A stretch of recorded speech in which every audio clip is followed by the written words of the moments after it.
Hi guys, ఓం నమో వెంకటేశాయ. దేశంలో మహాప్రసిద్ధి చెందిన పుణ్యక్షేత్రం తిరుమల. తిరుమల తిరుపతి క్షేత్రంలో ఆకాశగంగా పాప వినాశనం లాగే స్వామి పుష్కరిణి పరమ పవిత్రమైనది. అసలు స్వామి పుష్కరిణి అనేది వైకుంఠంలో ఉంది. అది శ్రీ మహావిష్ణువుది. అయితే శ్రీ వెంకటేశ్వరుడి క్రీడా విలాసం కోసం గరుడు భూలోకంలో మరోసారి పుష్కరిణి కల్పించాడు. భక్తులు శ్రీ వెంకటేశ్వరుడిని దర్శించుకునే ముందు స్వామి పుష్కరిణిలో స్నానం చేస్తారు. స్వామి పుష్కరిణిలో స్నానం చేసినట్లయితే ముక్కోటి దేవతలను దర్శించుకున్న ఫలితం దక్కుతుంది. పవిత్ర గంగా నదిలో స్నానం చేసిన పుణ్యం వస్తుందని చెప్తారు. ముఖ్యంగా ధనుర్మాస ద్వాదశిని ముక్కోటి ద్వాదశి అంటారు.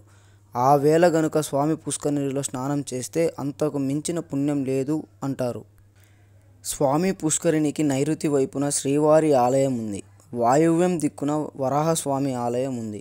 ఈ వరాహస్వామి గురించి కూడా నేను వీడియో చేశాను. ఈ డిస్క్రిప్షన్లో ఒకసారి లింక్ ఇస్తాను, చూడండి. పశ్చిమ నైరుతిలో రావి చెట్టు ఉంది.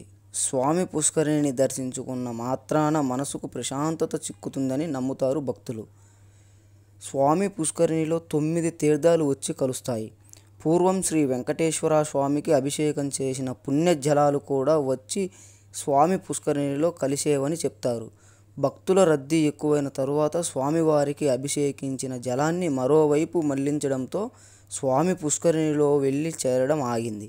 మన ఇతిహాసాలు పురాణాల్లో ఈ ప్రస్తావన కూడా ఉంది. అసలు స్వామి పుష్కరిణి వర్ణించని ధార్మిక గ్రంథం అంటూ లేదు. స్వామి పుష్కరిణి మహత్యాన్ని ఎందరో మహానుభావులు అనేక సందర్భాల్లో ఎంతగానో కొనియాడారు.